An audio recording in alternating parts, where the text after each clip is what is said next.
Bismillahirrahmanirrahim. Assalamualaikum warahmatullahi wabarakatuh.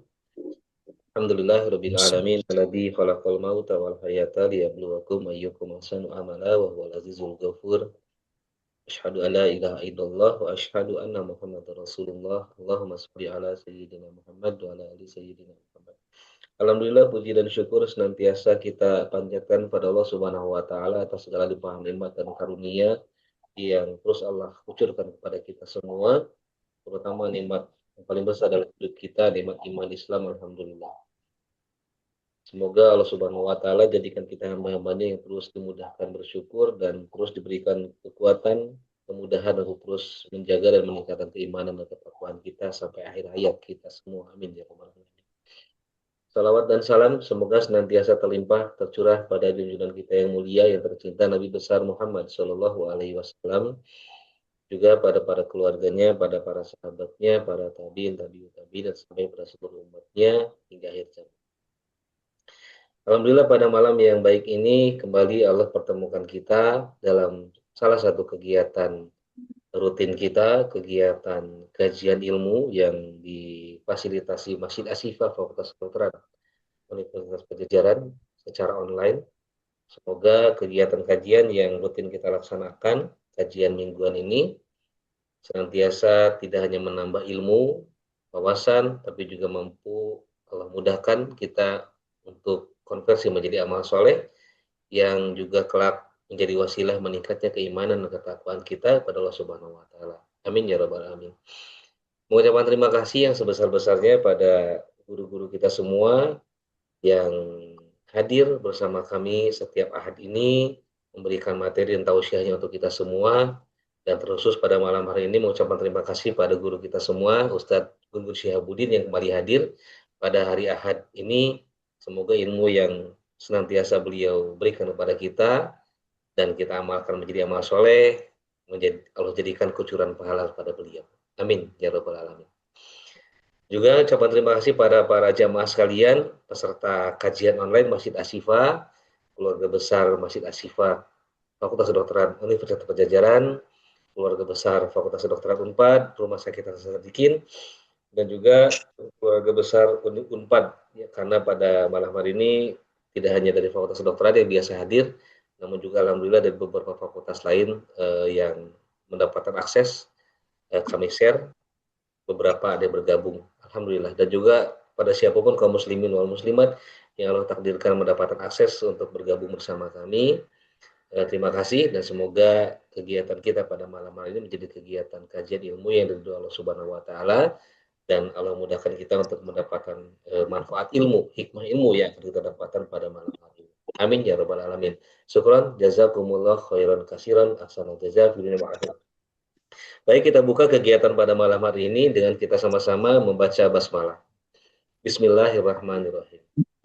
Terkait tema yang akan dibahas pada malam hari ini, tema yang sangat penting dan relevan yang akan kita kita jalani dalam waktu dekat, karena menjadi sebuah rutinitas yang kita ketahui, sebuah kegiatan yang biasa kita ada-adakan begitu ya, tidak hanya kaum muslimin wal muslimat maupun non muslim yang ada di Indonesia, namun juga di seluruh belahan dunia, yaitu kita tidak terasa sudah berada di penghujung tahun 2026.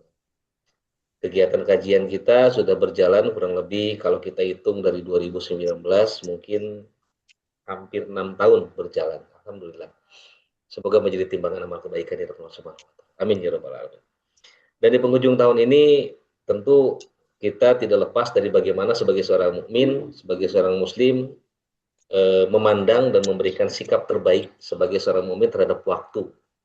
Karena pergantian waktu itu sebuah hal keniscayaan yang tidak terjadi hanya setiap tahun, tapi juga setiap saat waktu itu terus berubah, terus berganti, tidak ada yang statis. Kalau waktu tidak berubah, kita kaku gitu, kita diam gitu, dunia diam. Tapi tidak ada yang berubah sebetulnya atas perjalanan waktu itu sendiri. Namun begitulah keadaannya ternyata, bahwa setiap pergantian tahun, terutama tahun baru Masehi, menjadi sebuah hal yang katakanlah dirayakan begitu. Nah, bagaimana kita sebagai seorang mukmin mensikapi itu semua? Haruskah, tidak bolehkah, haramkah, dan apa yang sebaiknya dilakukan? Dan apakah kalau kumpul-kumpul saja makan-makan bersama keluarga itu boleh? Gitu. Baik, insya Allah kita akan kaji pada malam hari ini dan semoga menjadi ilmu bermanfaat untuk kita dan 2 minggu lagi semoga kita bisa amalkan jika memang itu bisa kita hindari untuk ikut-ikutan dengan yang lain dan semoga jika ada amal yang lebih baik kita laksanakan pada malam itu, amal apa dan apakah memang terikat pada waktu itu saja karena kita juga punya tahun baru tersendiri begitu ya yang kadang memang kita lupa kan gitu ya tidak kita rayakan gitu.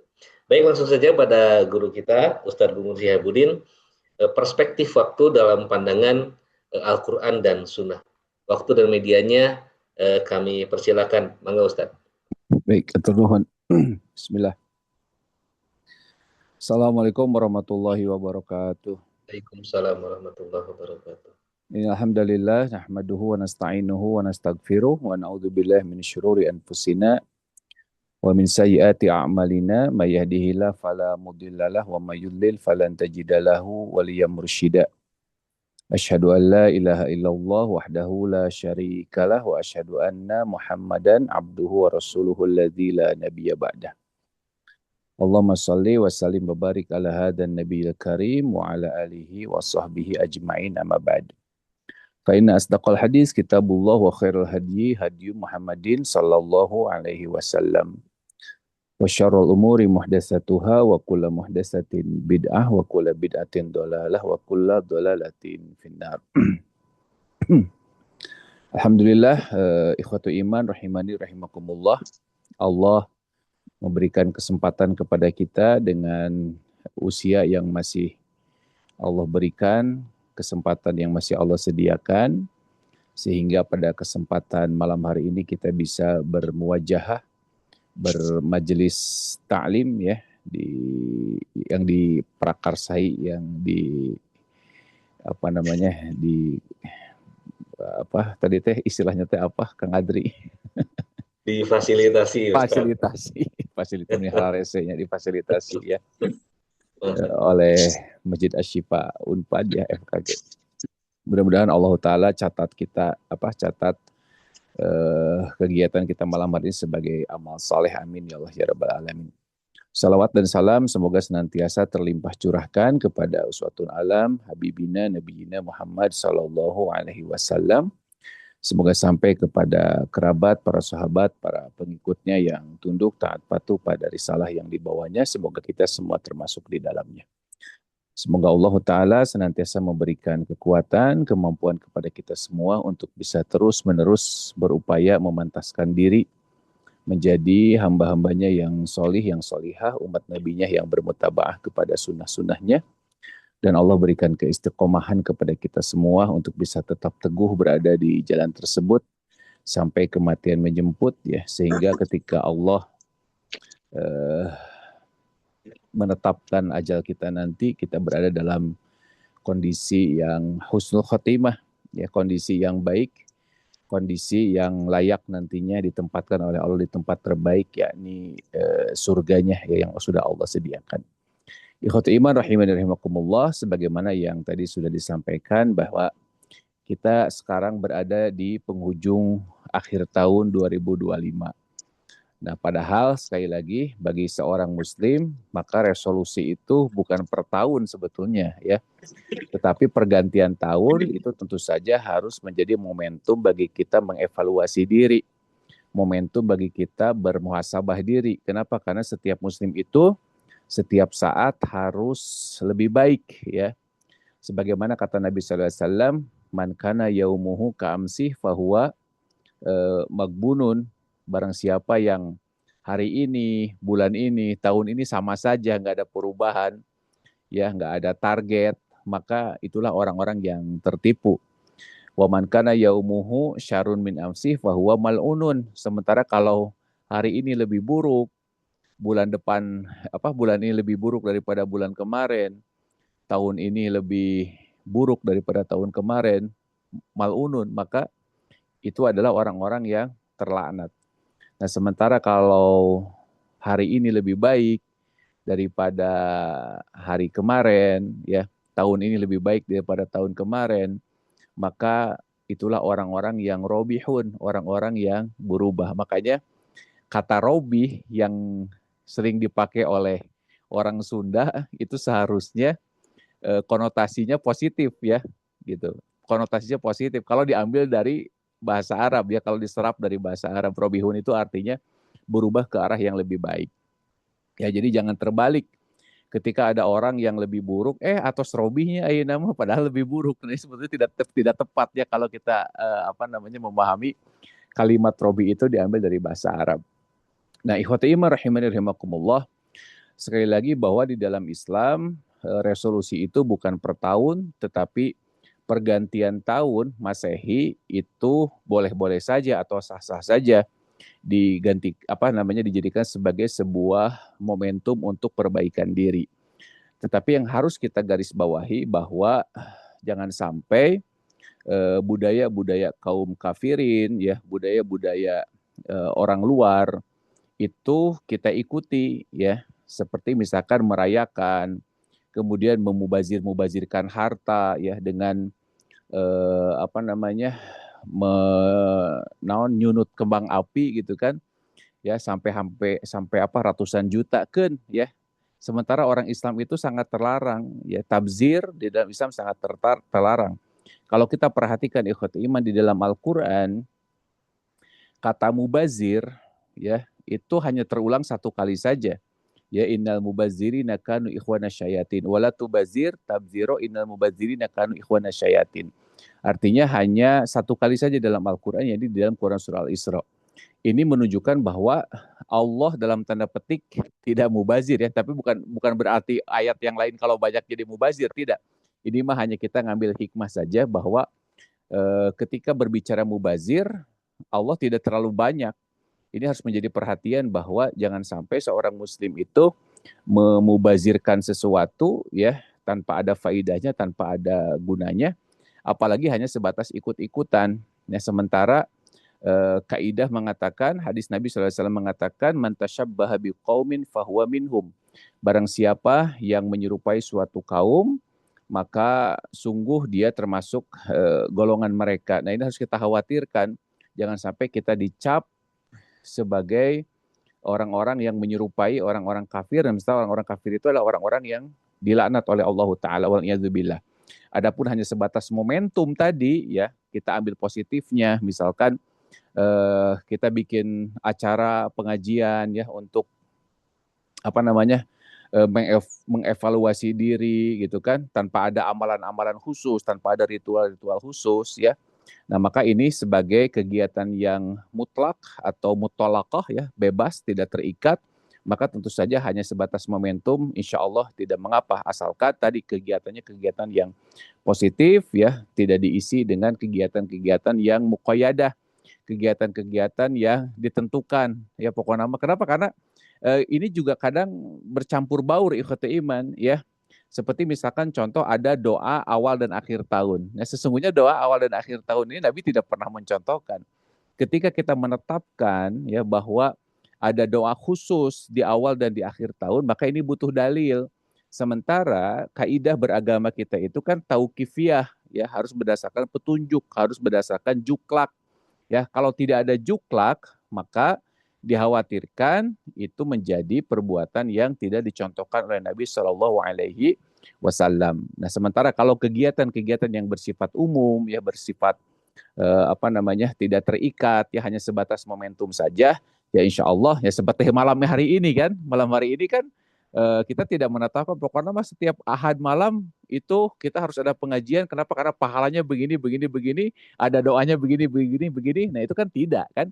Kita hanya sebatas menggunakan momentum hari libur sebagai sarana buat kita mengaji. Dan begitu pula mungkin nanti kan tidak mesti pas malam tahun barunya, atau bisa saja ada sekelompok orang menggunakan momentum itu untuk menyedot perhatian massa supaya daripada melakukan hal-hal yang negatif, lebih baik kita kumpulkan saja melakukan hal yang positif, tapi tentu saja jangan sampai menyerupai kaum sebelah begitu ya. Kenapa? Karena itu larangan dari Nabi SAW. Baik, itu mungkin sekilas ya bahwa kita harus berhati-hati dengan momentum tahun baru ini ya, padahal kita juga punya tahun Hijriah, dan dalam Islam tahun Hijriah pun tidak dirayakan kan begitu kan? Ya, jadi tahun Hijriah pun tidak dirayakan dalam Islam, apalagi tahun tahun Masehi gitu kan, tahun Hijriah saja Nabi SAW tidak pernah mengajarkan perayaan-perayaan tertentu atau ibadah-ibadah tertentu yang dilakukan di malam tersebut. Baik, ikhwati iman rahimani rahimakumullah. Ya, kalau kita flashback, ya kalau kita lihat setahun kita ke belakang kita ngapain saja, yang ini yang harus dijadikan sebagai landasan berpikir kita. Kenapa? Karena pada dasarnya waktu itu adalah modal bagi kaum muslimin. Kalau kita perhatikan ikhwati iman, di dalam Quran suratul Asr, surah ke-103, surah yang sangat pendek, yang kita sudah pada hafal semuanya insya Allah gitu kan. Allah Ta'ala bersumpah dengan kalimat yang sangat ringkas, wal asr, ya, demi masa.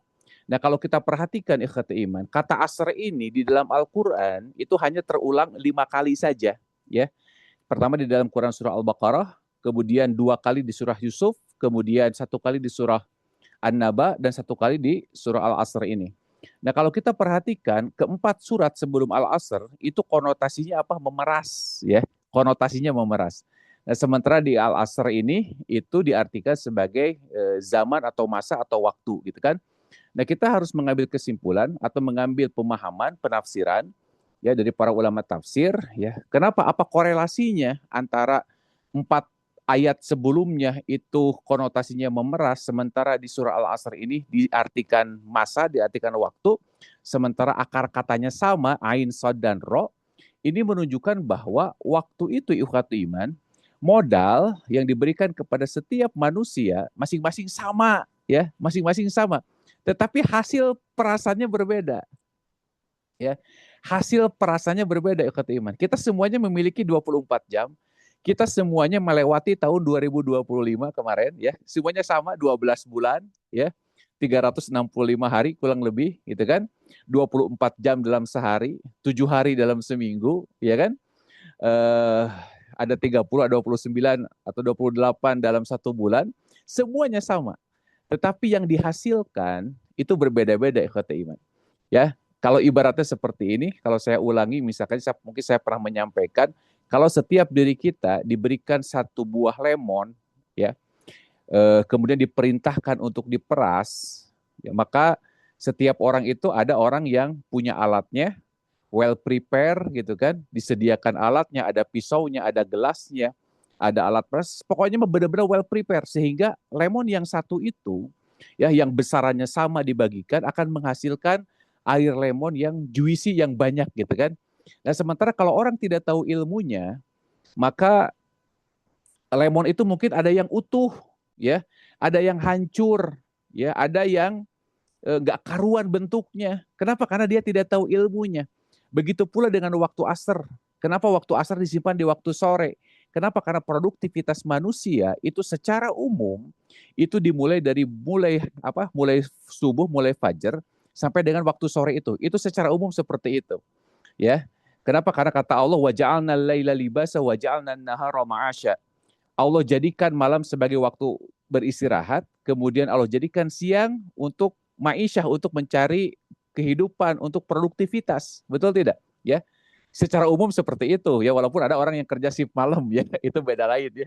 Beda lagi, tapi secara umum seperti itu. Nah, artinya kalau kita bicara produktivitas, maka setiap orang itu produktivitasnya berbeda-beda ya. Berbeda-beda ikhwat iman.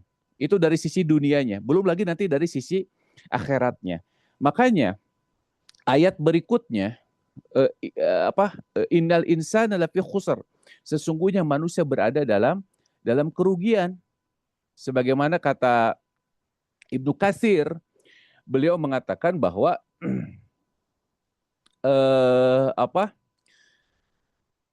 al-asr, asr itu huwa zaman, adalah masa di mana segala aktivitas manusia itu terjadi, baik kebaikan ataupun keburukan, Allah bersumpah dengan waktu itu untuk menegaskan bahwa manusia berada dalam kerugian, kata Ibnu Katsir. Ya, manusia semuanya berada dalam kerugian. Innal insana lafi khusr. Nah, kemudian Imam Al-Qurtubi menambahkan setiap manusia merugi dari umurnya. Ya, setiap manusia merugi dari umurnya. Sebab apa? Waktu yang berlalu tidak akan pernah kembali. Setahun yang sudah kita lalui 2025 ya, jangankan apa tahun-tahun sebelumnya, 2025 saja itu tidak mungkin kembali lagi ikhwatul iman. Ya. Makanya waktu yang sudah dilalui itu modal yang tidak akan pernah kembali lagi. Ya, modal yang tidak akan pernah kembali lagi. Kata Imam Al-Qurtubi, sesungguhnya kullu insan khasir, ya sesungguhnya setiap manusia itu berada dalam kerugian, ya, dari umurnya, merugi dari umurnya. Sebab waktu yang berlalu itu tidak akan pernah kembali kecuali orang yang memakmurkan waktunya dengan ketaatan dan keimanan.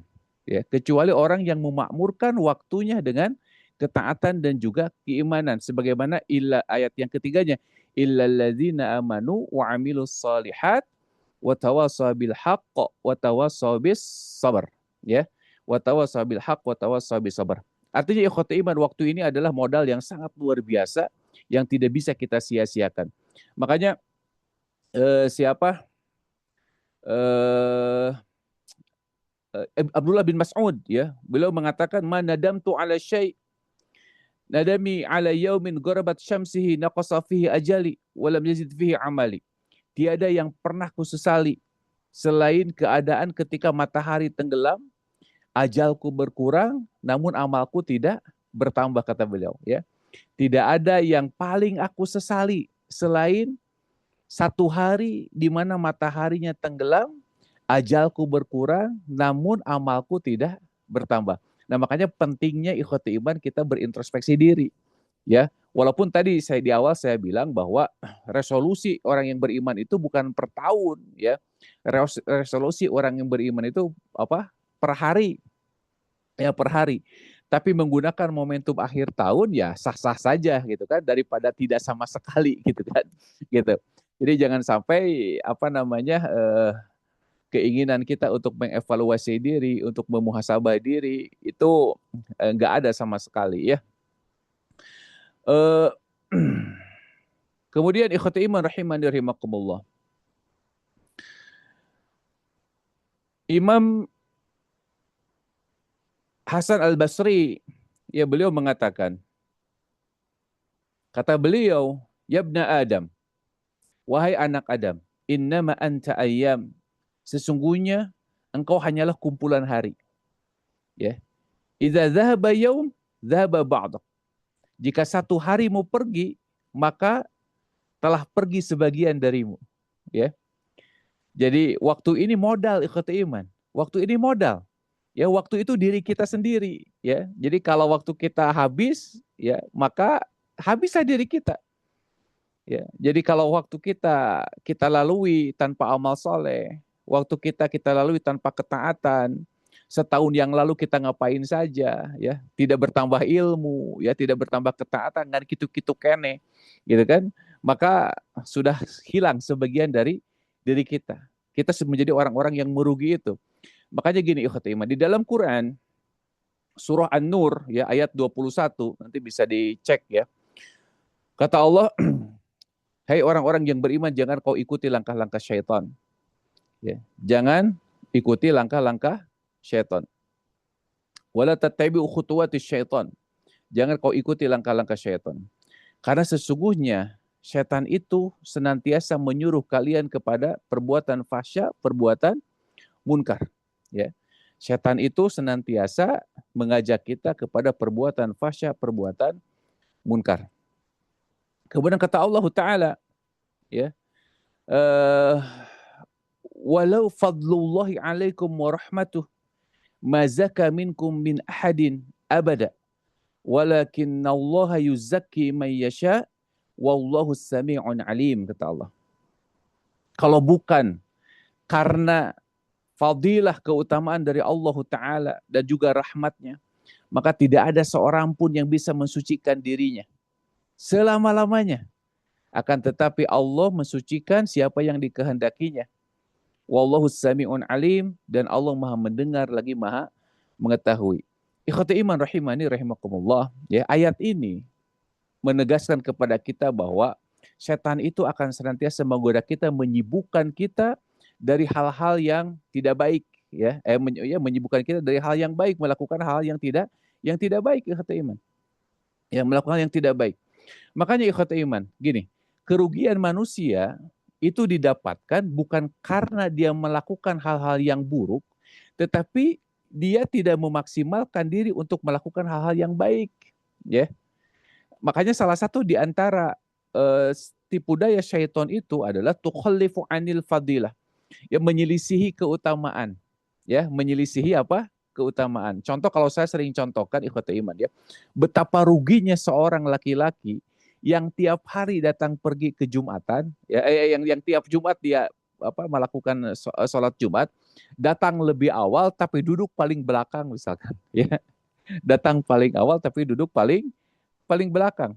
Ini kerugian ini, ya. Coba perhatikan, setahun yang lalu bapak-bapak nih khususnya, ya, bapak-bapak, ya, setahun yang lalu kita Jumatan berapa kali duduk di saf yang paling depan, ya. Jangan sampai tahun depan terulang lagi, kata iman, ya. Kenapa? Karena itu kesempatan yang masih Allah berikan kepada kita, ya. Ketika kita masih umur, ketika Allah memberikan umur kepada kita, berarti Allah ngasih kesempatan kepada kita untuk memperbaiki sesuatu yang sudah berlalu, ya. Bukan waktunya ditarik kembali, tidak. Tetapi mudah-mudahan usaha kita memperbaiki diri di masa yang akan datang itu bisa menghapus kekurangan-kekurangan kita di masa lalu, kata iman. Ya, coba perhatikan. Ya, bagaimana setan itu menyibukkan kita dengan hal-hal yang tidak ada faidahnya, menyibukkan kita dari hal-hal yang seharusnya kita kejar keutamaannya. Ya, contohnya tadi, ya, kalau bapak-bapak Jumatan dia bisa datang lebih awal, tapi kenapa duduk paling belakang? Bahkan bapak-bapak datang paling awal tapi duduknya pilih di luar. Kenapa duduk di luar? Kenapa duduk di belakang? Kenapa? Karena dia mengikuti syahwatnya, ya. Bukan mengikuti syariat, bukan mengikuti keutamaan, bukan mengikuti sunnah Nabi Shallallahu Alaihi Wasallam. Maka ini sungguh kerugian, ikhwati iman.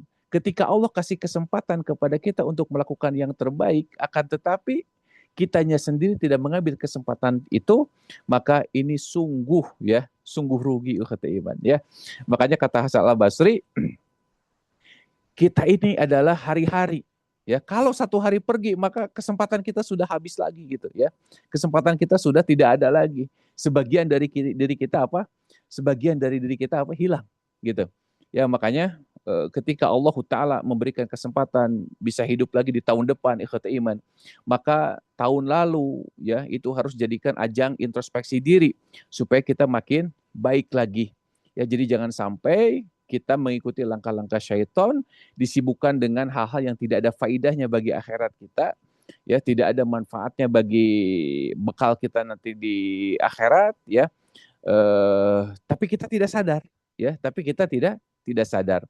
Nah, yang keduanya, langkah syaitan itu apa? Tarkul musara'ah fit ta'ah, meninggalkan bersegera dalam melakukan ketaatan. Betapa sering di antara kita, ya, itu tidak bersegera melakukan kebaikan padahal mampu, kata iman. Ya, padahal mampu. Kalau yang pertama tadi apa, meninggalkan keutamaan, tahu, ya, tadi saf yang paling depan itu utama, tapi kita lebih memilih di belakang. Beda kalau misalkan eh, kita ada uzur, datang telat, kemudian duduk paling belakang, ya, kebagian yang belakang itu lain soal, ya. Tetapi kalau kita punya kesempatan, maka jangan lari dari fadilah, dari keutamaan. Kalau kita mampu melakukan, maka lakukanlah, ikhwat iman, jangan tinggalkan. Ibnu Hajar al-Asqalani beliau mengatakan, jangan pernah memalingkan diri kita dari satu kesempatan yang ada di hadapan kita, ya. Jadi jangan pernah kita menyepelekan atau memalingkan diri dari kesempatan amal soleh yang ada di hadapan kita, ya, padahal kita mampu melakukannya. Karena boleh jadi justru amal soleh tersebut yang kita sepelekan, yang kita berpaling darinya, justru itu yang akan mendatangkan rahmat Allah Ta'ala, ya. Makanya jangan pernah sia-siakan kebaikan sekecil apapun, jangan pernah sia-siakan ketaatan sekecil apapun, karena waktu itu tidak akan pernah kembali, kata iman. Waktu tidak akan pernah kembali, waktu tidak akan pernah bisa diulang kembali. Ya, kalau satu hilang, berarti kesempatan kita hilang. Ya, kalau misalkan jatah kita punya 10 hari, setiap diri kita punya 10 hari. Dalam satu hari ada satu kebaikan, tapi satu kebaikan itu kita tinggalkan. Berarti tinggal 9 hari lagi kesempatan kita untuk berbuat baik. Sementara orang lain 10 harinya full diisi dengan kebaikan. Tapi ada satu hari yang tidak kita isi dengan kebaikan. Kenapa? Karena mungkin kita menyepelekan, maka tentu kita menjadi orang-orang yang kalah. Ya, kalah dengan orang lain, kalah bersaing dengan orang lain. Padahal Allah Ta'ala mengatakan, fastabiqul khairat. Ya, berlomba-lombalah dalam melakukan kebaikan, ikhwata iman. Ya, melakukan kebaikan. Itu, jadi jangan sampai kita terlena, ya, kalau waktu itu adalah modal yang tidak boleh kita sia-siakan karena waktu tidak akan pernah kembali lagi. Kemudian ikhwati iman rahimani rahimakumullah. Yang kedua, waktu itu adalah harta yang tidak bisa dibeli, ya. Harta yang tidak bisa dibeli. Gak bisa kita membeli waktu. Bahkan pernah ada seorang ulama, ya, ketika melihat seseorang yang apa namanya, menyia-nyiakan waktunya, ya, membuang-buang waktunya, ya, dengan hal yang tidak bermanfaat. Kata orang ulama, saya lupa namanya, seandainya aku bisa membeli waktu mereka, ya. Seandainya aku bisa membeli waktu mereka, maka aku beli waktunya itu. Yo, coba sampai sebegitunya ikhwat iman. Kenapa? Karena saking sayangnya dengan waktu yang tersia-sia. Ya, saking sayangnya dengan waktu yang tersia-sia. Kenapa? Karena kata Nabi SAW, beliau mengatakan sebaik-baik manusia itu tola umurahu wa hasuna amaluh. Sebaik-baik manusia itu orang yang panjang umurnya, bagus amalnya. Ya, artinya semakin panjang umur diisi dengan amal soleh, itu akan menjadikan seseorang menjadi yang terbaik. Ya, karena bagaimanapun juga ikhwat iman, orang yang usianya 70 tahun yang diisi dengan kebaikan sejak dia balik misalkan, ya, dengan kebaikan, dengan ketaatan, tidak pernah bermaksiat kepada Allah. Kemudian dengan amalan yang sama, tapi ada orang yang hanya sampai 40 tahun, maka orang yang 70 tahunnya jauh lebih baik, kata iman. Kenapa? Karena usianya lebih panjang dalam ketaatan kepada Allah. Dia berada dalam keimanan lebih panjang dibandingkan dengan usia yang 40 tahun, kata iman. Ya, makanya jangan pernah sia-siakan, dan apa namanya, waktu ini itu tidak pernah bisa kita beli. Ya, sekalipun kita menginginkan, sekalipun kita apa namanya, mengharapkan, aduh sayang ya waktu orang itu kok disia-siakan. Coba kalau saya bisa membelinya, ya. Kadang ikhwati iman, waktu itu terasa lebih berharga ketika kita diuji oleh Allah Ta'ala dengan penyakit, ya, dengan kesibukan yang luar biasa, ya, dengan kesibukan yang menjadi apa namanya kebutuhan kita sehingga tidak ada waktu buat ngaji, ya.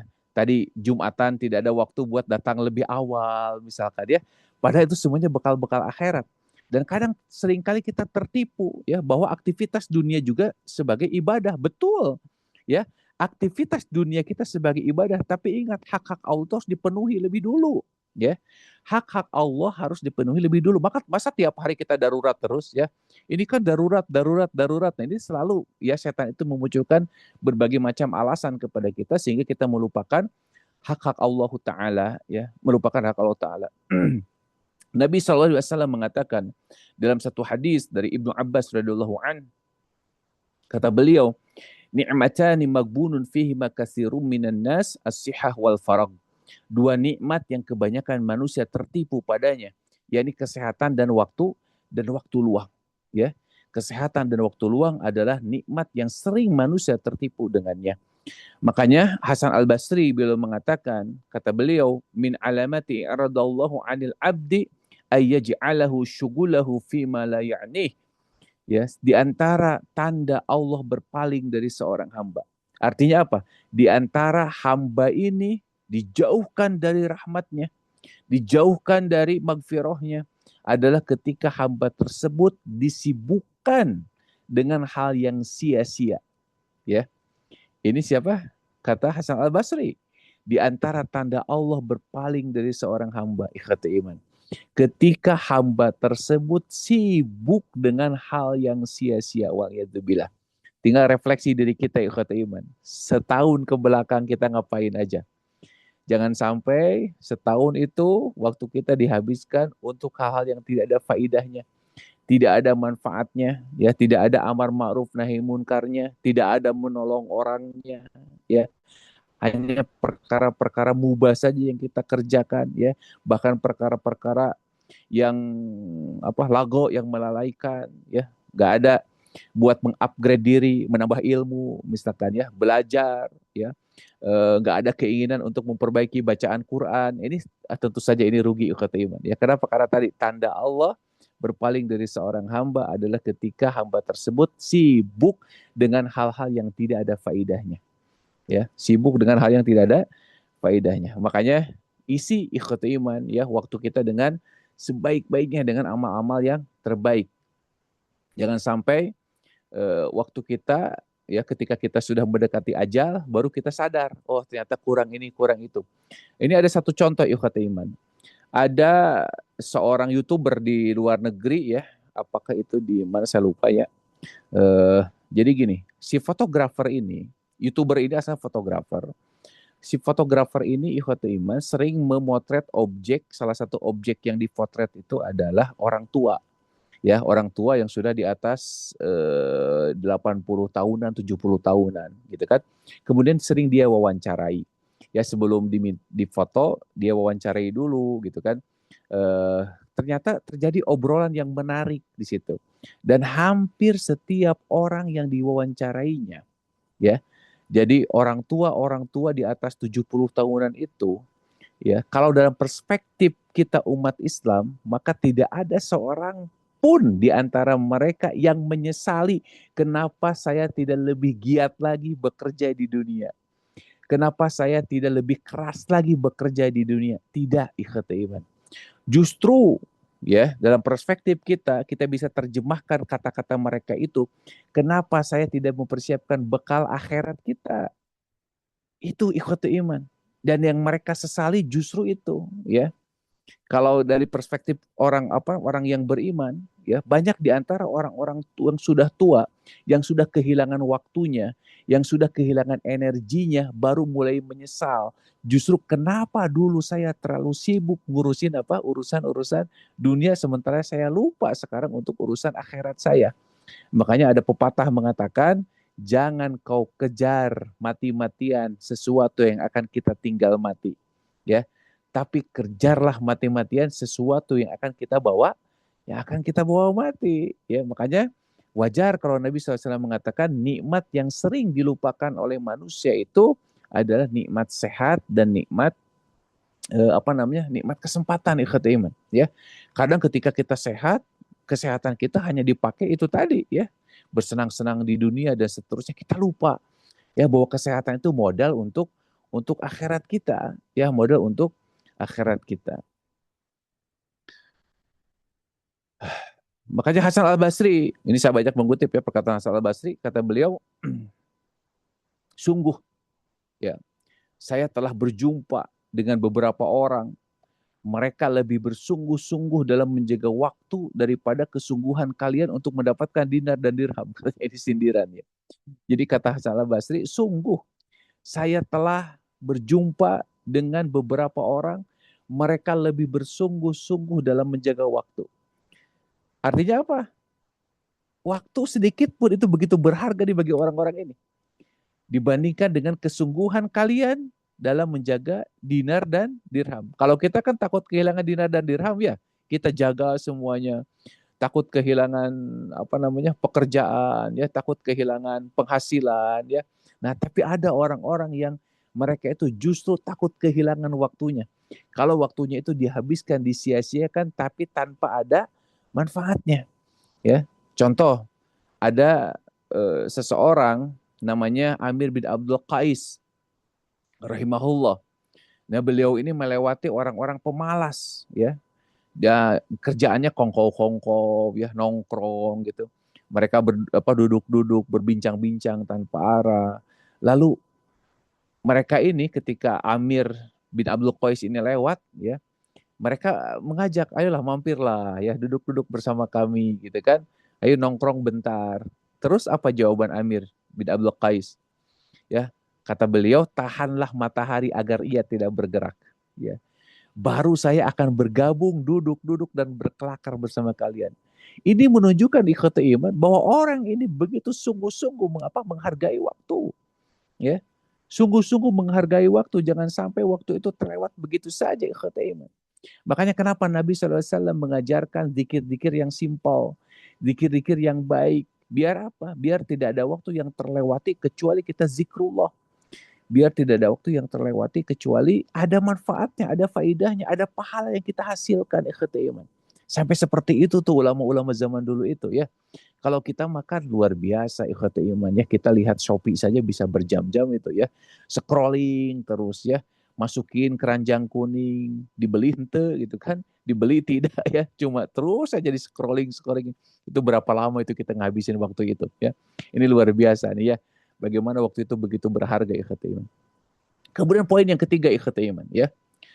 Bahwa setiap manusia itu setiap hari menjual dirinya. Ya. Bahwa dengan bergantinya hari, dengan bergantinya waktu, ya, setiap hari manusia itu menjual dirinya. Sebagaimana kata Nabi Shallallahu Alaihi Wasallam, an Abi Malik al Ashari radhiyallahu an, qala Rasulullah Sallallahu Alaihi Wasallam, kullun nasi yagdu fabayi'un nafsah, famu'tikuha au mubiquha. Setiap manusia pergi di pagi hari lalu menjual dirinya. Jadi setiap pagi manusia itu menjual dirinya, kata Nabi SAW. Ada yang famu'tikuha, ada yang membebaskan dirinya dengan waktu yang Allah berikan itu, karena dia bisa bangun di pagi hari itu. Ada yang membebaskan dirinya dengan apa? Dengan menjalankan ketaatan. Ya, aumubiquha, dan ada juga yang membinasakannya dengan apa? Dengan kemaksiatan. Tadi ikhwatu iman, waktu itu modal, tapi modal yang diberikan kepada manusia ada sebagian di antara mereka itu dijadikan sebagai membebaskan dirinya dari azab, ya, dengan melakukan ketaatan, ya. Makanya kata Nabi SAW, ittaqun nar walau bisyiqqit tamrah. Takutlah kalian akan neraka walaupun hanya dengan segigitan kurma, ya. Artinya amalan yang sedikit ikhwata iman, amalan yang sedikit tapi bisa berfaedah, ya. Makanya setiap pagi pikirkan amal apa yang akan saya kerjakan hari ini, ya. Amal apa yang akan saya kerjakan hari ini? Amal apa yang bisa membebaskan diri saya dari azab neraka, ya. Makanya semua kebaikan kita, semua perbuatan kita niatkan untuk ibadah. Kalau bapak-bapak sebagai seorang dokter, ya, maka niatkan, ya, bahwa saya membantu orang lain, ya, saya menjadi wasilah, menjadi sarana kesembuhan orang lain. Dan Bapak harus meyakini bahwa yang menyembuhkan bukan Pak dokter, ya, yang menyembuhkan itu Allah, atas atas izin Allah. Ya, melalui apa? Melalui Bapak, itu harus diyakini. Ya, jangan sampai seorang dokter itu menjadi jumawa bahwa saya yang menyembuhkan, ya, bahwa saya ngasih resep yang terbaik, padahal semuanya itu atas izin Allah. Jadikan Bapak-bapak, ya, para dokter, jadikan itu sebagai wasilah mendapatkan pahala, ya, dari pekerjaan yang ditekuni, ya. Pekerjaan apapun semuanya bisa jadi pahala ketika apa? Ketika kita menyandarkan semuanya kepada Allah, bukan kepada ikhtiar kita, bukan kepada kehebatan kita. Kenapa? Jangan sampai di dalam diri kita itu muncul ujub, ya, apalagi nanti muncul takabur. Kenapa? Karena ini penyakit-penyakit hati yang akan merusak semua waktu kita. Waktu kita itu akan habis, kesempatan kita itu akan habis, ya. Amal soleh kita yang sudah kita kumpul-kumpulkan itu habis. Karena apa? Karena karena tiga penyakit yang ada dalam diri kita. Ria, ujub, takabur, sombong. Itu bisa habis itu Bapak Ibu, ya. Itu. Sebagaimana kata Nabi SAW, salah satu muhlikatun, tiga hal yang bisa mencelakakan manusia. Salah satunya apa? Ijabul mar'i binafsih, ujubnya seseorang, ya, kepada dirinya sendiri. Nah, apalagi misalkannya sebagai profesi sebagai dokter, ya. Apalagi dokter yang sudah dikenal banyak orang, ya. Banyak orang yang tertolong melalui syariatnya misalkan, ya. Padahal hakikatnya mah datang dari Allah. Nah, makanya harus punya kesadaran penuh bahwa itu semuanya izin Allah. Begitu pula dengan ustadz juga sama, ya. Jangan sampai karena ada ustadz yang hebat, banyak mengislamkan orang, ya. Kemudian dia merasa ujub, merasa sombong, padahal itu semuanya atas izin Allah, ya. Nah, ini ria dan ujub ini ikhwati iman itu bisa meluluhlantahkan amal soleh kita yang sudah kita kumpulkan, ya. Makanya setiap hari diri kita itu menjual kepada Allah Ta'ala dengan ketaatan, tapi ketaatan yang jangan sampai dirusak oleh apa? Oleh penyakit-penyakit hati. Makanya perbaiki dulu hatinya, baru bisa bagus amalan-amalannya. Ya, ujub ria bukan untuk apa namanya, Bapak Ibu ya, ujub ria itu tidak untuk disematkan kepada orang lain, bukan, tapi ujub dan ria itu untuk diri kita. Ya, kita tidak bisa menilai orang lain itu ujub atau ria, nggak bisa. Ya, ujub ria itu hanya kita yang bisa merasakan. Ya, contoh misalkan gini, ikhwata iman ya. Tadi kalau kita profesinya sebagai seorang dokter ya, kemudian si pasiennya datang, aduh dok, saya tuh sudah berobat kemana-mana, tapi saya tuh belum sembuh terus misalkan ya.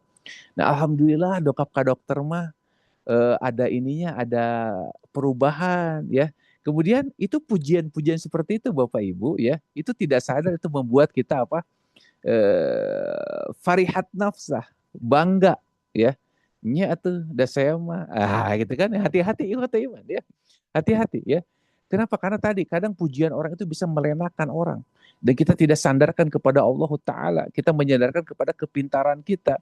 Padahal kepintaran kita itu atas izin Allah Ta'ala. Amal soleh yang sudah kita kumpulkan itu bisa luluh lantah karena gara-gara itu.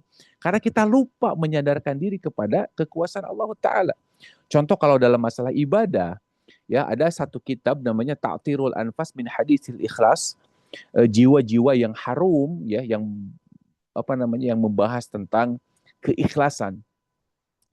Dikutip oleh muallif itu, oleh penulis buku itu, kisahnya Ibrahim bin Adham. Kata Ibrahim bin Adham, latas al akhoka an siyami. Jangan kau tanya saudaramu itu tentang saumnya, ya. Apabila dia mengatakan, jadi janganlah kau bertanya, Bapak saum, Ibu saum, jangan, ya. Kalau ingin nyuguhan mas suguhan saja, ya. Kalau ingin menjamu jamu saja, gak usah nanya-nanya dulu gitu loh, ya. Kenapa? Ini concernnya kepada amalan hati, ya. Jadi Ibrahim bin Adham itu concernnya kepada amalan hati. Kata beliau, kalau dia mengatakan ini soim, saya saum, farihat nafsah, maka akan bangga hatinya. Ya, contoh misalkan Ustadz saum, mungkin dohirnya Bapak hanya mendengar jawaban saya, oh iya saya saum, hanya itu saja. Tapi kan Bapak nggak tahu bagaimana kondisi hati saya. Ya hati saya bisa ujub ya, hati saya bisa bangga dengan pertanyaan itu. Yang asalnya biasa-biasa saja, tapi karena ada pertanyaan itu, hati kita menjadi bangga. Nya atuh dalam hati saya tehnya berkecamuk teh. Iya atuh saya mah Ustad itu kira-kira bertanya teh misalkan ya. Ini contoh iwata iman ya. Ada seseorang yang ujub karena gara-gara pertanyaan ya. Padahal satu sudah membangun saum itu dari subuh ya. Tapi begitu ada teman kita, saudara kita yang ngajak makan apa, tiba-tiba kita ditanya, saum? Oh saya mah saum. Nah kan Bapak Ibu yang bertanya mungkin tidak tahu kondisi hati saya. Tapi hati saya bisa merasakan saya ujub atau tidak. Ya, makanya Ibrahim bin Adham menasehati kita, hati-hatilah ketika bertanya, gitu ya.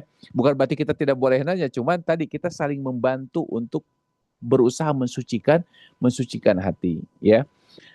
Kalau dia menjawab aku tidak saum, maka bisa jadi hazanat nafsah, bisa sedih hatinya. Cari-cari alasan lah. Ya oh tadi teh saya ada kajian di sini di situ gitu kan. Merasa malu karena saya sebagai seorang ustadz ya. Sementara bapak jamaah biasa saum, sementara saya tidak saum sehingga dia cari-cari alasan. Nah sedihnya itu bukan karena Allah, tapi karena pertanyaan itu, karena hamba gitu kan. Nah makanya orang yang ria, orang yang ujub itu yang tahu dirinya sendiri. Ya ria, ujub itu ketika ada interaksi dengan orang lain, kemudian dia merasa kagum terhadap dirinya sendiri, ya. Kemudian ingin dilihat oleh orang lain. Nah ini bahaya tuh ya. Waktu yang sudah kita waktu yang sudah Allah berikan kepada kita, kita isi dengan kebaikan, justru malah dihancurkan sendiri dengan penyakit yang ada di dalam diri kita. Belum nanti naik tingkat dengan takabur. Ya, takabur itu sombong. Kata Ibnu Taimiyah, syarat sombong itu dua, ya. Ijabul mar'i bi nafsih, ujubnya seseorang terhadap dirinya sendiri, kemudian yang keduanya apa, meremehkan orang lain, ya. Kalau ujubnya seseorang tentu harus ada pencetusnya. Pencetus kesombongan biasanya apa tadi? Ilmu, Pak ya. ilmu, kemudian kekuasaan, kemudian harta, itu biasanya yang menjadikan seseorang itu ujub, ya. Seseorang menjadi ujub itu gitu. Misalkan kita punya sesuatu yang lebih baik daripada orang lain, ya. Asalnya mah kita tuh biasa-biasa saja. Tetapi ketika sesuatu yang kita miliki itu lebih baik daripada orang lain, itu kadang suka muncul itu. Itu yang disebut dengan harta tadi itu ya. Contoh misalkan ya, kita ada reunian ya, teman-teman kita pakai Android yang low budget, misalkan pakai HP Android yang low budget. Sementara kita sudah pakai iPhone 17 misalkan ya. Begitu kumpul ya, awalnya biasa-biasa tapi begitu kita lihat leret kanan, leret kiri misalkan ya, tiba-tiba muncul tuh ujub, oh saya mau udah pakai iPhone nih misalkan ya. Itu bisa jadi ujub Bapak Ibu ya. Nah, itu pencetus kesombongan, harta tuh. Tadi kemudian kepintaran, ya. Kepintaran juga sama. Nu kitu-kitu we bisa ngajawab misalkan ya. Ih kamu mah meni bodoh pisan. Nu kitu-kitu bisa ngajawab. Kenapa? Karena kita merasa pintar. Atau tadi ya, ketika ada pasien datang kepada Bapak, dokter yang lain dalam tanda petik tidak bisa menyembuhkan ya, padahal belum izin Allah gitu kan. Nah, sementara begitu datang ke Bapak, si pasien itu jadi sembuh misalkan dari Bapak lupa menyadarkan diri kepada Allah bahwa ini atas izin Allah. Kemudian muncul tuh ujub, nah itu kepintaran, ya kan? Kemudian apa namanya? eh yang ketiganya kekuasaan. Nah, kekuasaan juga sama itu apa namanya? Menjadi pencetus, menjadi pencetus atau menjadi apa namanya potensi seseorang menjadi ujub ya. Nah, Firaun itu punya semuanya. Firaun itu udah kaya, udah pinter ya, udah berkuasa gitu kan. Makanya wajar kalau dia mengatakan ana rabbakumul ala, aku ini adalah Tuhanmu yang paling tinggi gitu kan. Wajar. Makanya kenapa apa namanya Rasulullah SAW mengatakan Allah itu benci kepada orang-orang yang sombong, tapi kebencian Allah kepada orang fakir sombong jauh lebih besar lagi. Kenapa? Karena orang fakir itu gak memenuhi syarat buat sombong, Pak. Orang fakir itu ya. Orang fakir itu tidak memenuhi syarat buat sombong. Ya, orang fakir sombong. Apa yang mau diujubkan gitu kan? Dan makanya Allah benci itu orang fakir itu ya. Nah ini kata iman. Ya bahwa apa namanya? Kadang hati kita ya itu justru malah merusak amal soleh yang sudah kita kumpulkan. Ya makanya kata Nabi SAW, ada orang setiap paginya kita itu menjual diri kita, ya, menjual diri kita dengan ketaatan supaya kita terbebas dari azab, ya, atau justru kita melakukan kemaksiatan yang dengannya kita akan diazab, ya. Makanya kata Nabi SAW, famutikuha au mubiquha. Ada orang-orang yang membebaskan dirinya dari azab dengan berbagai macam ketaatan. Kemudian ada orang-orang yang justru malah membinasakannya dengan berbagai macam kemaksiatan. Nah, yang paling bahaya adalah kemaksiatan hati tadi ikhwatul iman ya. Kita lupa memuji Allah, kita lupa bersandar kepada Allah, kita ujub, kita sombong, kita takabur, maka amal soleh yang sudah kita kumpulkan bisa jadi hilang, bisa jadi apa? Sia-sia. Imam Ibnu Qayyim Al-Jauziyah beliau mengatakan, kata beliau, idha'atul waktu asyaddu minal maut, menyia-nyiakan waktu itu lebih parah dari kematian. Ya. Bapak Ibu rahimani rahimakumullah, ketika Allah masih memberikan kesempatan kepada kita, berarti Allah itu masih sayang sebetulnya, ya. Masih memberikan kesempatan kita untuk memperbaiki diri, ya. Kenapa? Karena kita tidak mungkin mengaku sebagai orang yang baik. Kita tidak mungkin mengaku sebagai orang yang saleh. Gak mungkin ikhtiman ya dengan keterbatasan yang kita miliki. Ya, tetapi kita bisa berprasangka ketika Allah masih memberikan usia kepada kita, berarti Allah ingin memperbaiki diri kita. Karena kata Nabi SAW, beliau mengatakan, kematian mendadak itu kebaikan bagi seorang muslim dan keburukan bagi seorang mujrim. Ya, kematian mendadak kata Nabi itu kebaikan bagi seorang muslim, ya, bagi solihun, ya, bagi orang-orang yang saleh, bagi orang-orang muslim yang memiliki bekal yang cukup. Kemudian azab, siksaan bagi orang-orang yang mujrim, orang-orang yang banyak dosa, orang-orang kafirin. Nah, artinya ikhwati iman, kalau orang muslim dimatikan mendadak, berarti dia sudah cukup bekal, kata Nabi SAW. Ya. Nah, sementara kalau orang mujrim dimatikan mendadak, itu artinya Allah tidak kasih kesempatan dia untuk bertobat terlebih dahulu. Ya, kenapa? Karena saking banyak dosanya. Nah, artinya kalau kita hari ini masih hidup, ya besok masih bisa bernafas. Nah, maka gunakan kesempatan itu ya untuk senantiasa memperbaiki diri. Makanya kata siapa? Kata Ibnu Qayyim, menyia-nyiakan waktu itu lebih parah daripada apa? Daripada kematian. Kenapa? Lianna idha'atul waqt, ya, sebab waktu yang hilang itu apa? Memutus kita dari Allah dan dari akhirat. Ya, jadi kalau kita menyia-nyiakan waktu, berarti itu memutus kita dari Allah dan dari akhirat. Ya, gitu. Waktu modal, kalau kita sia-siakan, berarti kita memutus diri kita dengan Allah dan juga dengan akhirat. Sementara kematian itu hanya memutus kita dari dunia dan penghuninya.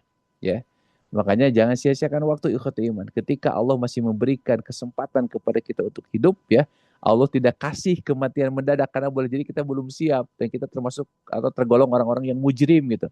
Artinya kalau kita masih hidup pada pagi hari besok, ya, maka manfaatkanlah dengan sebaik-baiknya. Ibnu Rajab Al-Hambali beliau mengatakan, al-waktu huwa ra'su mal insan. Ya, waktu adalah modal utama bagi manusia. Barang siapa yang menyia-nyiakannya, maka dia termasuk orang-orang yang paling rugi, ya. Orang yang paling rugi adalah orang-orang yang menyia-nyiakan waktu, ya. Orang yang paling rugi adalah orang-orang yang menyia-nyiakan waktu. Dan ingat, sebagaimana kata Hasan Al-Basri tadi, orang yang menyia-nyiakan waktu adalah orang-orang yang jauh dari rahmat Allah Ta'ala. Ya, karena tanda Allah atau apa namanya di antara di antara ciri Allah berpaling dari seorang hamba adalah ketika apa? Ketika dia disibukkan dengan hal-hal yang tidak bermanfaat.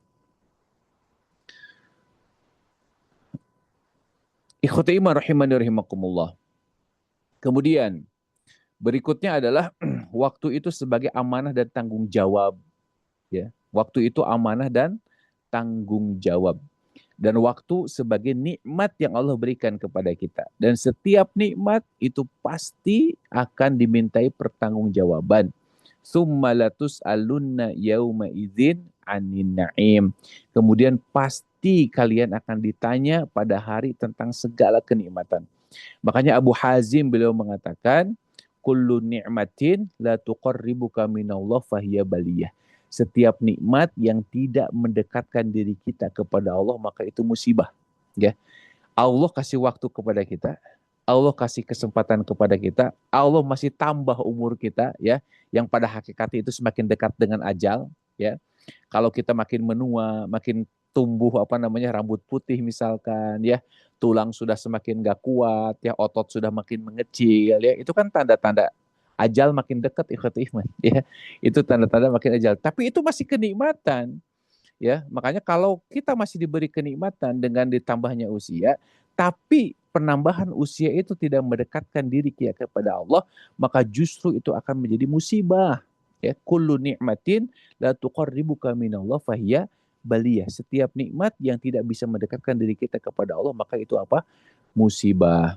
Ya, coba perhatikan nanti di dalam Quran surah Fatir, Allah Ta'ala mengatakan, ya, Allah menggambarkan ya bagaimana orang-orang kafir itu wahum yastorikhuna fiha, dan mereka di dalam neraka mereka berteriak, ya.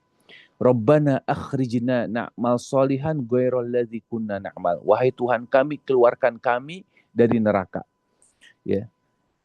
Niscaya kami akan mengerjakan kebaikan.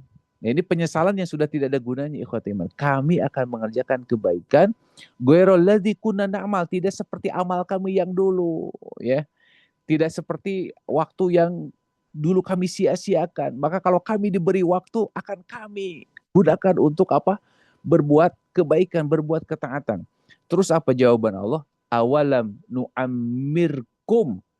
Bukankah aku telah memberi waktu kepada kalian? Ma yatazakkaru fihi man tazakkar. Dengan waktu tersebut, ya, dengan umurmu tersebut, itu kamu bisa berpikir. Bagi orang-orang yang mau berpikir. Wa ja'akumun nazir, bahkan telah datang kepadamu seorang pemberi peringatan. Fazuku famaliz zalimina min nasir. Ya, maka rasakanlah azab dari kami dan Bapak bagi orang-orang yang zalim. Ya, dan tidak ada seorang penolong pun bagi mereka. Artinya sudah tidak ada kesempatan lagi ukhuwatu iman. Kalau kesadaran kita terhadap pentingnya waktu itu baru muncul, baru ada setelah kita mati. Ya, makanya kesempatan ini adalah nikmat yang luar biasa. Jangan sampai kita sia-siakan, jangan sampai kita buang-buang, maka kita harus berlomba ikhwatu iman ya dengan saudara-saudara kita untuk mengisi setiap waktu dengan kebaikan. Kang Adri, itu saja mungkin ya yang bisa disampaikan. Saya cukupkan, sudah jam 9, mangga barangkali ada yang mau didiskusikan, silahkan.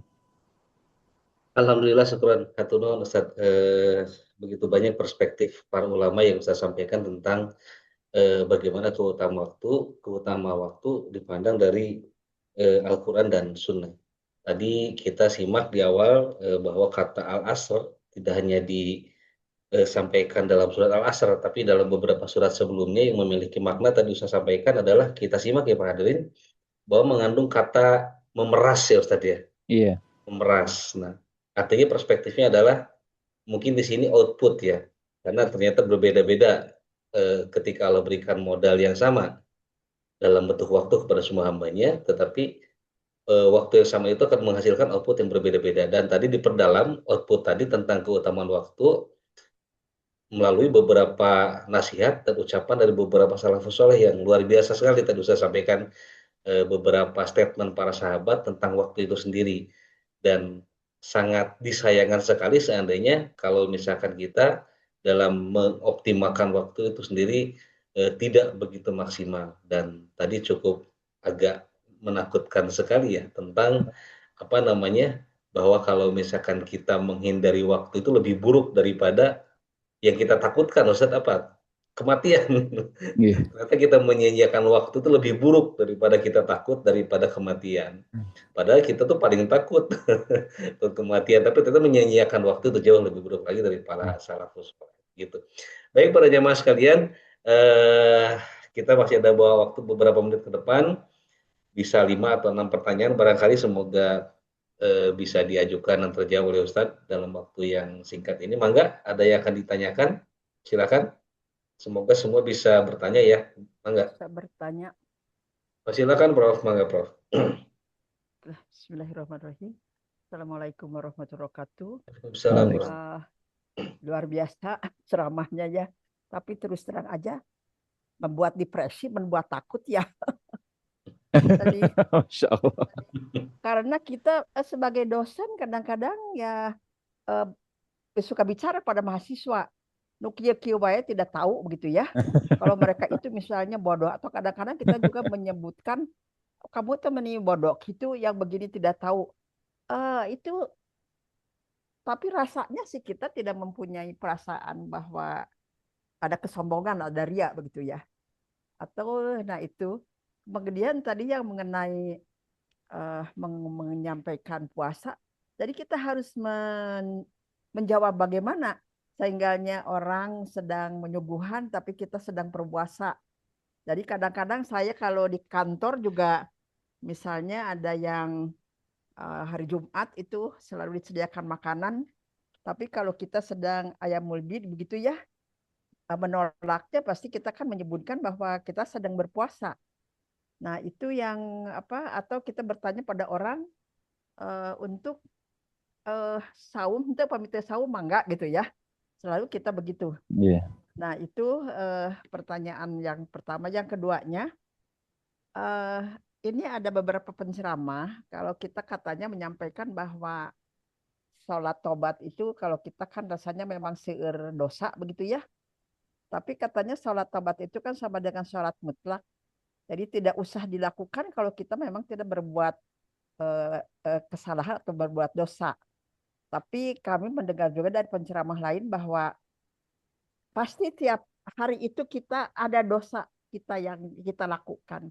Sehingga perlu melakukan sholat tobat tiap hari lah begitu ya. Itu mungkin pertanyaannya Pak Ustadz. Hatur nuhun. Baik. Assalamualaikum. Waalaikumsalam warahmatullahi wabarakatuh. Baik, yang pertama ya, makanya tadi saya bilang bahwa ujub itu, Bapak Ibu ya, itu kita sendiri yang bisa mendeteksi ya. Kita sendiri yang bisa mendeteksi. Seorang guru yang mengatakan, kamu teh belet-belet teuing," itu bisa jadi sebatas memotivasi ya.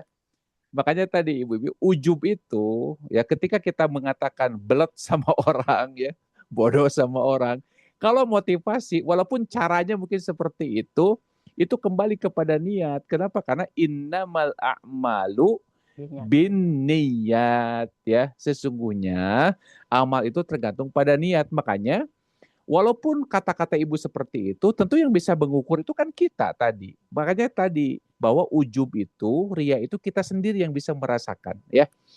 Kita sendiri yang bisa merasakan. Makanya itu tidak bisa menjadi tolok ukur. Kata-kata itu tidak bisa menjadi tolok ukur. Seperti gini lah.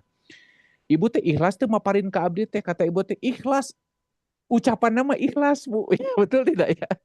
Kita melihat, oh ibu ikhlas sama saya, tapi kan yang tahu ikhlas tidak siapa? Ibu sendiri yang bersangkutan. Nah itu Bu ya, jadi ujub itu tadi, walaupun kata-kata seperti itu ya, belum tentu itu lahir dari ujub, belum tentu ya. Makanya yang tahu itu apa? Diri kita. Sama seperti orang yang saum tadi. Makanya itu hanya sebatas contoh ya, bukan sebagai dalil ya, tapi hanya sebatas contoh bagaimana para ulama dulu itu ingin menjaga amalnya ya supaya tidak terkotori oleh ujub gitu ya.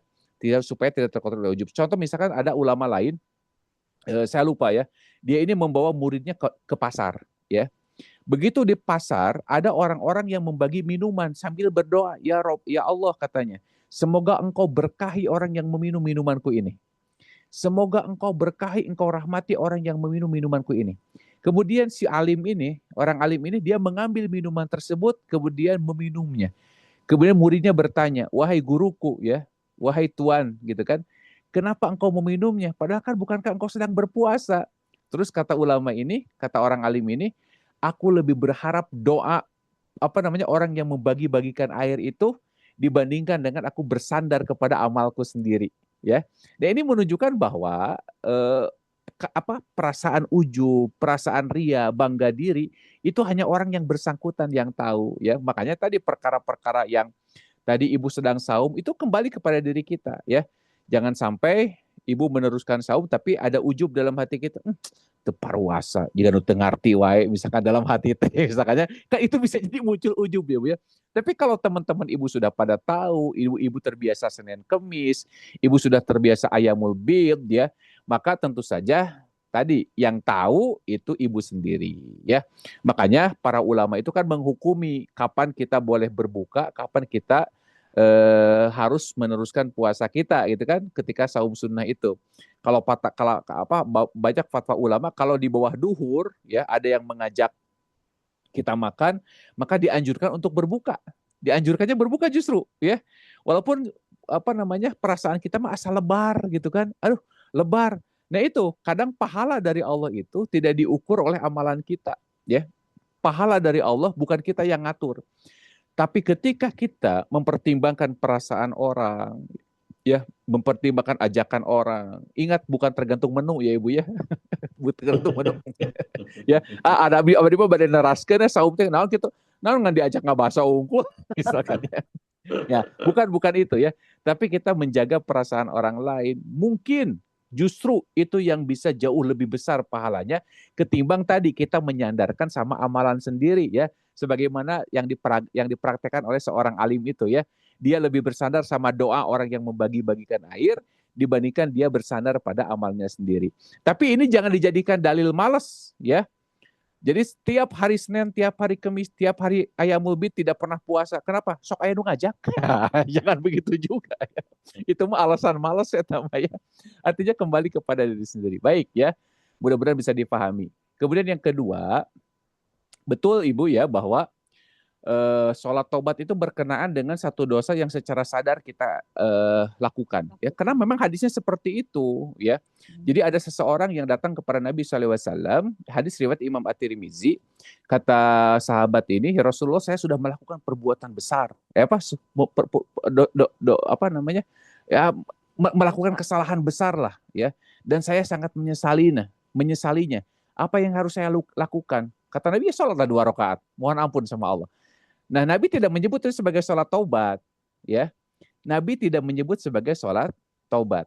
Tapi sholat itu bagian dari doa kita. Kenapa? Karena di dalam sholat itu ada pemohonan ampun, ya, dalam sholat itu, gitu, ya. Nah, tetapi kesininya disebut sebagai sholat taubat. Padahal betul hakikat sholat taubat itu adalah sholat mutlak. Dan ini tentu ada penyebabnya. Kalau lihat hadis tentang sholat mutlak berkenaan dengan dosa itu yang kita sebut sebagai sholat tobat, itu ada dosa yang memang secara sadar disadari. Nah, adapun ya dosa-dosa yang tidak kita sadari, bukankah Nabi SAW mengatakan as-shalawatul khams, sholat yang 5 waktu itu mukaffaratun lima bainahuma, menjadi penghapus dosa. Ya buat apa dong sholat 5 waktu kalau kita harus melakukan sholat taubat setiap hari untuk dosa-dosa yang tidak kita lakukan, bukan tidak lakukan, tidak kita sadari gitu. Padahal fungsi sholat 5 waktu itu menghapuskan dosa di antara keduanya. Itu jelas-jelas hadisnya ya Bu ya. Jadi sholat tobat yang yang pada dasar sholat mutlak itu syaratnya apa? Syaratnya tadi kita melakukan satu kesalahan besar yang kita menyesalinya, maka boleh kita melakukan sholat mutlak ya 2 rakaat ya, kemudian kita beristighfar kepada Allah sebagai bentuk penyesalan, sama seperti sholat hajat ya, sholat hajat. Nah, sholat hajat itu bukan sholat yang dirutinkan, apalagi ditetapkan misalkan tiap hari gitu kan. Nah, kalau tiap hari nantinya jadi mutlak, jadi muqayyad dong kalau begitu, bukan mutlak lagi. Padahal hukum dasarnya sholat hajat, sholat mutlak itu adalah sholat mutlak ya, sholat hajat, sholat taubat itu adalah sholat mutlak ya, gitu. Begitu Ibu ya. Ya, Baik, terima kasih Ustadz. Sudah terjawab ya Prof ya. Alhamdulillah. Baik, ada yang lain yang akan bertanya kembali, silakan, kita masih ada waktu 10 menit ke depan, mangga. Izin dari saya saja Ustadz, walaupun tadi sudah diberikan sebuah gambaran oleh Ustadz tentang bagaimana amaliyah memperingati tahun baru gitu Ustadz ya, itu memang tidak bisa dinafikan dan tidak bisa dihindari Ustadz. Katakanlah tadi kita tidak boleh mubazirkan harta lah, katakan begitu. Dan memang memanfaatkan momen tadi tidak mengapa Ustadz ya, daripada kita melakukan hal yang tidak bermanfaat, kita melakukan silaturahmi, misal kita botram dengan sesama keluarga gitu. Tetapi terkadang Ustadz ada beberapa hal yang memang tidak bisa dihindari karena momen berkumpul keluarga itu akhirnya suka diada-adakan Ustadz.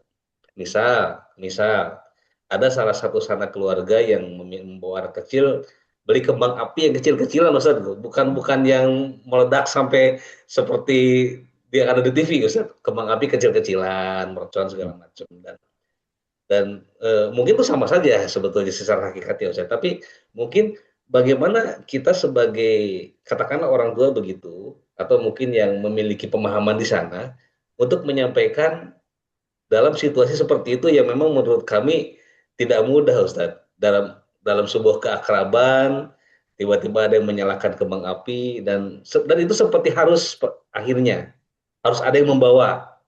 Nah, itu bagaimana Ustadz? Mohon penjelasan Ustadz. Iya. Ya. Jadi memang harus butuh pendekatan persuasif ya. Jadi jangan pas hari H-nya gitu kan.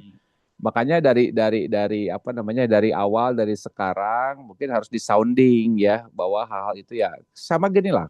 Seperti bakar jagong misalkan, itu seolah jadi ritual bakar jagong itu. Kan tidak salah dengan bakar jagongnya, tapi ketika bakar jagong di malam tahun baru itu justru bagian dari ikut merayakan sebetulnya, karena tidak bisa dilepaskan itu ya. Jadi kumpul-kumpul di malam tersebut ya itu satu hal yang ya tabzir gitu ya, tabzir ya, mendingan tadi ya gunakan buat kalau memang itu pas terjadi pada malam liburan ya, kita memang momentum orang pada pulang kampung gitu kan, ngumpul ya nggak masalah ya. Cuman ya udahlah, malamnya mendingan tidur barinage gitu. Gitu kan. Tapi memang pendekatan persuasif ini penting ya. Tentu harus disounding lebih awal lah, lebih dini, biar pas pada hariannya orang tuh tidak kaget gitu loh ya. Karena kebiasaan kita ingin menyuarakan tapi pas hari H. Nah ini sulit ini, ya sulit. Contoh misalkan contoh ya.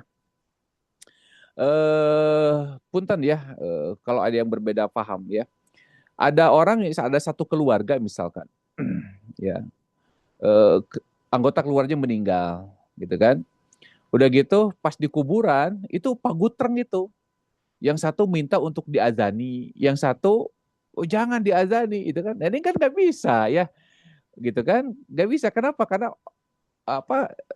on the spot gitu kan, karena di momen yang memang riwa, bukan waktunya gitu kan. Artinya ya nggak bisa. Ya, jadi memang hal-hal seperti ini memang harus di sounding dari awal ya, biar orang itu sepakat. Nanti kita ngumpulnya pagi-pagi aja gitu kan, bisa aja kan kita ngumpulnya pagi-pagi aja, kita kumpulnya pagi-pagi aja, kita barbekyuan pagi-pagi aja, jadi nggak usah malamnya ya, nggak usah malamnya. Kenapa? Karena tadi ya, itu luar biasa tuh ya, godaan syaiton itu ya, menjebak kita ya, kita begadang, kemudian pas subuhnya justru malah kita kesiangan, kita ketinggalan waktu yang prime time gitunya, waktu subuh yang seharusnya di awal waktu, kemudian malah kita kesiangan gitu kan, karena gara-gara tadi ya kumpul-kumpul nggak jelas gitu kan. Nah, ini perlu perlu pendekatan persuasif tentu saja. Allah taala alam ya. Masya Allah. Kajian online Masjid Asyifa di malam tahun baru aja gitu berjamaah Nah ya. gitu, coba manfaatkan itu aja lah. Nah itu kemungkinan dia banyak yang keberatan juga Ustaz, mungkin itu ya, Masya Allah. Nah itulah Ustaz, jadinya budaya memang akhirnya Iya, menggiring opini kita semua Ustaz, dan memang itu tidak mudah.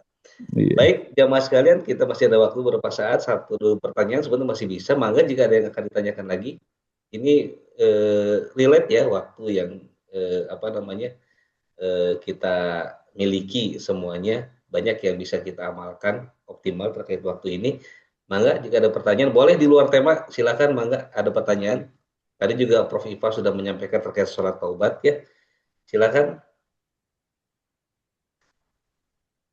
Nah, jika tidak ada dari saya lagi Ustadz, izin Ustadz. Bangga, bangga. Terkait surat Al-Asr Ustadz, terkait surat Al-Asr. Itu kan Ustadz, kalau kita membagi surat Al-Asr itu dengan beberapa katakanlah variabel begitu ya. Itu kan pertama Allah membuka dengan bahwa semua manusia itu berada dalam kerugian. Itu semua manusia gitu kan. Ada pengecualiannya, dan pengecualiannya itu dibagi ke dalam 4 variabel yang semuanya dihubungkan dengan kata hubung dan Ustadz ya. Seorang yang beriman dan beramal soleh dan saling mengingatkan dalam kebenaran dan dalam kesabaran saja. Ilal ladzina amanu wa amilus solihati wa tawassaw biha wa tawassaw bis sabr. Semuanya dihubungkan seperti dalam satu kalimat yang tidak boleh terlepas satu sama lain. Soalnya begitu Ustaz. Dan pertanyaan saya adalah terkait dengan waktu seluruh manusia ini yang kata Allah kita semua dalam kerugian. Apakah maknanya bahwa ketika seseorang beriman itu tetap akan rugi kalau dia tidak beramal soleh?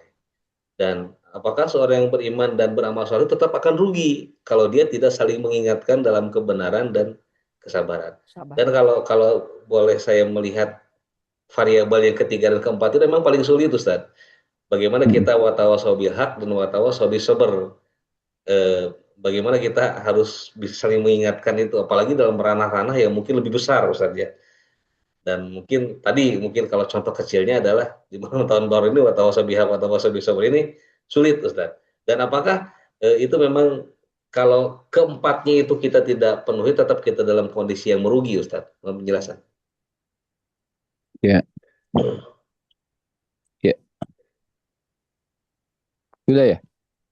Iya Ustaz. Oh iya, ya, agak putus-putus ya. Iya, gini. Jadi ikhwati iman rahimakumullah, ayat ketiga ini itu satu kesatuan yang tidak bisa dipisahkan ya. Orang beriman pasti beramal saleh, ya, bentuk amal soleh itu tawasau bil haq wa tawasau bis sabr. Itu bentuk amal soleh itu, ya. Kenapa? Karena salah satu bentuk, karena gini, amal soleh itu tidak hanya untuk sendiri, ya, tapi amal soleh juga harus untuk orang lain. Makanya kenapa kata Allah Ta'ala dalam Quran surah Ali Imran, kuntum khaira ummatin ukhrijat linnas ta'muruna bil ma'ruf wa tanhauna 'anil munkar, ya. Kalian itu adalah umat terbaik yang dikeluarkan di tengah-tengah manusia yang ta'muruna bil ma'ruf, ya, untuk beramal ma'ruf dan nahi nahi munkar, Bukan. ya. Makanya fungsi wa tawassaw bil haq wa tawassaw bis sabr itu harus ada.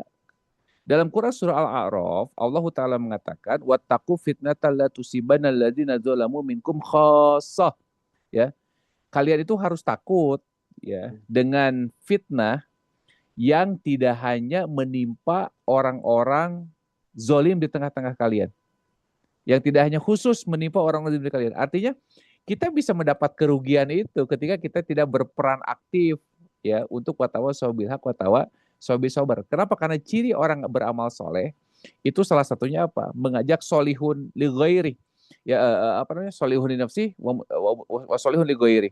Mensolehkan diri dan juga berupaya untuk mensolehkan orang lain, ya. Bukan menjadikan orang lain soleh, bukan. Berupaya mensolehkan orang lain. Artinya akan rugi, ya, kalau kita hanya beriman beramal soleh saja, tapi bentuk amal solehnya itu hanya untuk sendiri, tapi tidak untuk orang lain. Ya tentu kita akan dituntut sesuai dengan kemampuan kita, ya. Kita dituntut sesuai dengan kapasitas kita, gitu kan. Makanya kenapa ada nabi, sabda Nabi, apa ida, apabila engkau melihat kemunkaran falyughayyir biadi, ya, fa illam tastati fa bilisani wa illam tastati fa bi qalbi, gitu kan. Ini kan sebagai peran wa tawasau bil haq wa tawasau bis sabr, ya. Jadi saling berwasiat, saling menasehati itu sebuah keharusan bagi orang beriman. Kenapa? Karena orang Islam itu, orang beriman itu tidak boleh masuk surga sendirian, ya, terame, ya, gitu kan.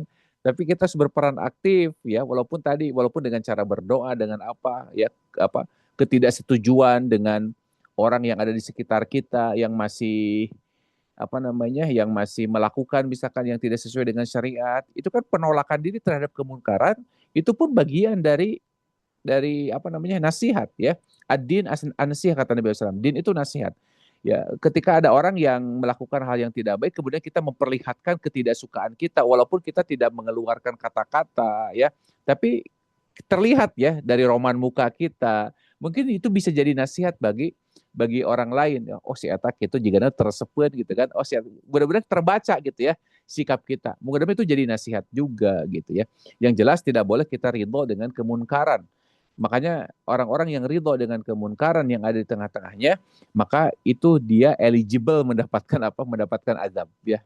Berhak dia mendapatkan azab. Sebagai apa? Sebagai nazir, sebagai peringatan, gitu. Kalau bagi orang yang melakukan sebagai azab, ya.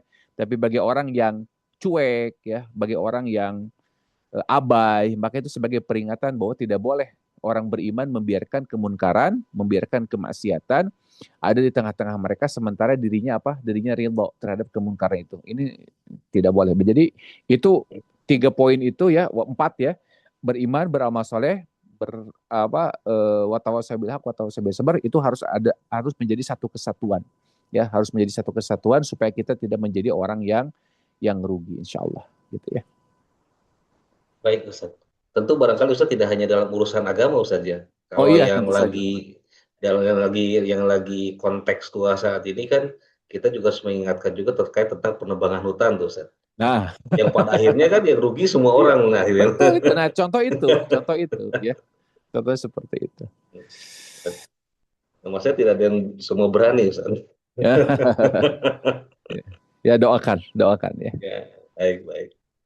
Baik, hadirin sekalian, kita tiba di penghujung kegiatan. Sebelum ditutup dengan doa, barangkali masih ada satu pertanyaan yang mau ditanyakan kembali, mangga, silakan. Kesempatan ini pertemuan terakhir dengan Ustaz Gun-Gun tahun 2025 ini.